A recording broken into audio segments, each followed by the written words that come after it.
Hey guys, I'm back with my 95 Civic, and in this video I'm going to show you how to remove and replace your CV axles. The first step is to remove your wheel lug nuts and raise your car up and support it on jack stands. Once you have that done, you can remove the wheel and unpunch this little piece right here. Just have to unbend it and just kind of round it out so that this nut will spin off smoothly. To get this nut off, you're going to need a 32mm socket, and the job would be a lot easier if you had once you get the nut loose off the CV axle, you have to come back here to your brake caliper. And there's two ways you can do this.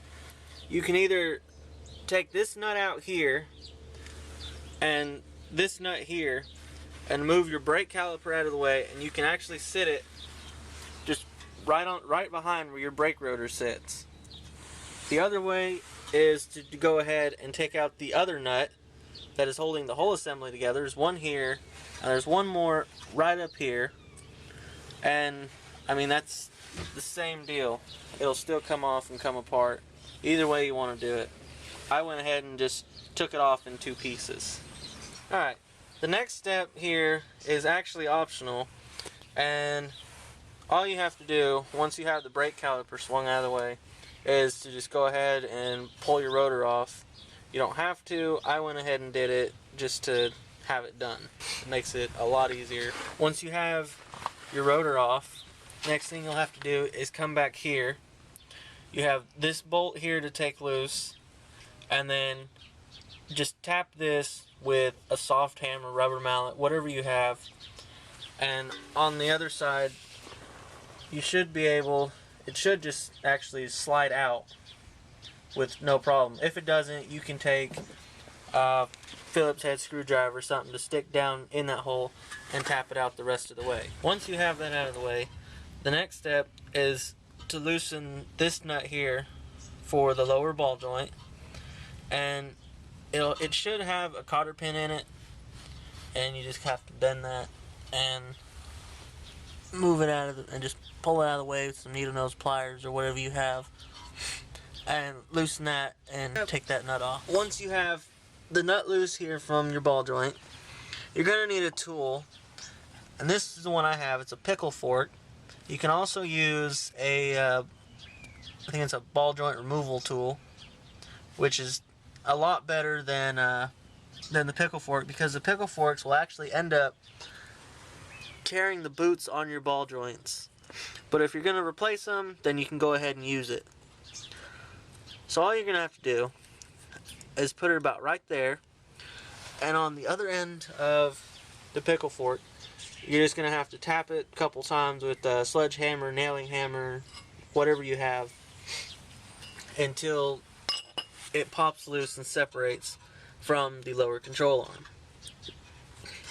Once you have that off of there, you'll have to come back to the front. Just take a tool like this. It's a punch tool, or you could also maybe even use a Phillips head screwdriver, and all you do is you're going to put it right here in the center of the CV axle, give it a couple taps on the back with sledgehammer, hammer, whatever you want to use, and then it'll push the CV axle out through the back of the hub assembly. You'll have to turn your wheel either all the way to the right or all the way to the left, whichever way you prefer, and you're going to have to grab on to the CV axle, and you're going to just kind of give it a couple shakes and pull it out, and it should eventually just slide all the way out. Now, I've seen in a lot of videos they'll show you to actually remove these bolts here and remove that bolt there and drop your lower control arm a lot further, and they'll also show you to remove the bolt for this damper fork and just pull that completely out of the way. I don't know why you really have to do that, because I've actually found another way you can do it, just by removing these bolts and the bolt from your lower ball joint and separating it. You can actually push down on this lower control arm and scoot the damper fork off to the side. So once you get the CV axle pulled out from the back of the hub assembly, it'll actually just drop out, you know, on that open side of the damper fork. So the next step, you can actually do it in the beginning of the job or before you pull the CV axle out and move this out of the way. And that is to drain your transmission fluid. Once you have that drained out, you can actually come over to the back here, and right here you can either take a large pry bar, or you can grab onto your CV axle and just pull it out of the transmission, and it should just pop right out. Putting it back in would be the same thing. You put it back towards your transmission, line up the splines, and just push it in until you hear a click.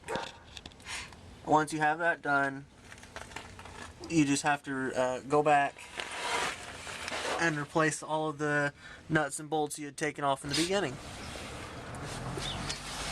Now we're on the passenger side, where I've already removed the brake rotor, brake caliper, and I've already actually punched out the CV axle. So what you're going to do is you're going to go ahead and move your hub assembly, just kind of swing it out of the way a little bit.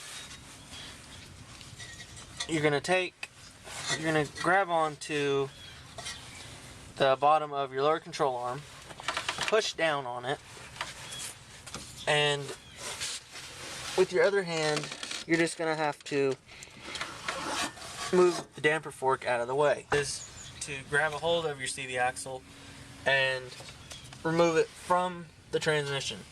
If you're replacing the whole axle, you can go ahead and just yank on the CV axle however much you want till you pull it out of the transmission. If you're just gonna replace the joints, then I wouldn't recommend doing this.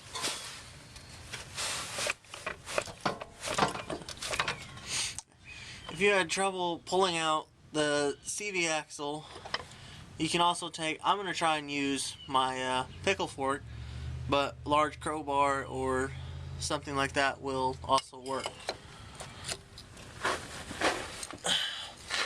You're just going to have to wedge it up behind the CV axle and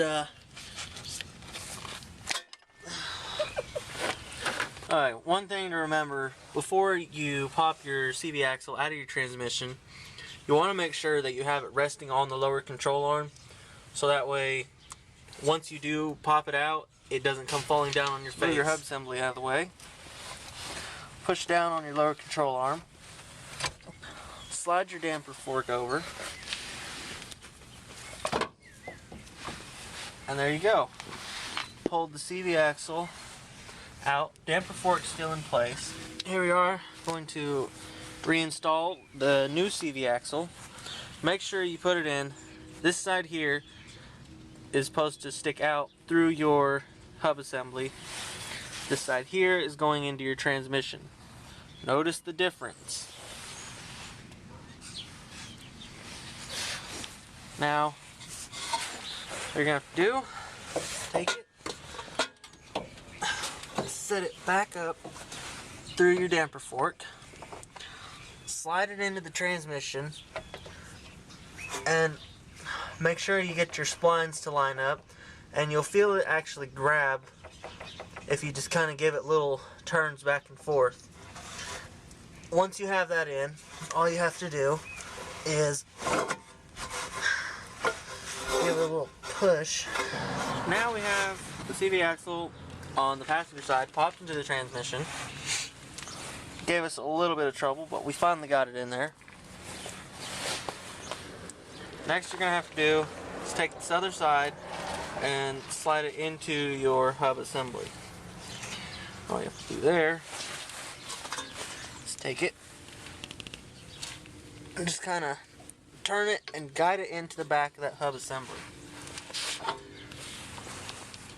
Make sure again you line the splines up, and it should push in just like that. I sprayed some white lithium grease to kind of make it slide through there a little bit easier. You don't have to, but that's what I decided to do. Next, all you gotta do is throw your nut back on, crank it down. Make sure to use your punch tool to make a little indentation once it's all tightened back up. Well, this is everything put back together. Now you've seen how to do both the left and the right side. You can see that they're both exactly alike. Make sure you do put back in the right CV axles on the right sides because they are different lengths. All you have to do now is put some fluid in it. Takes about 2 quarts to fill the transmission. Fill it up just to the top level, and that's it. Hope you guys enjoyed it.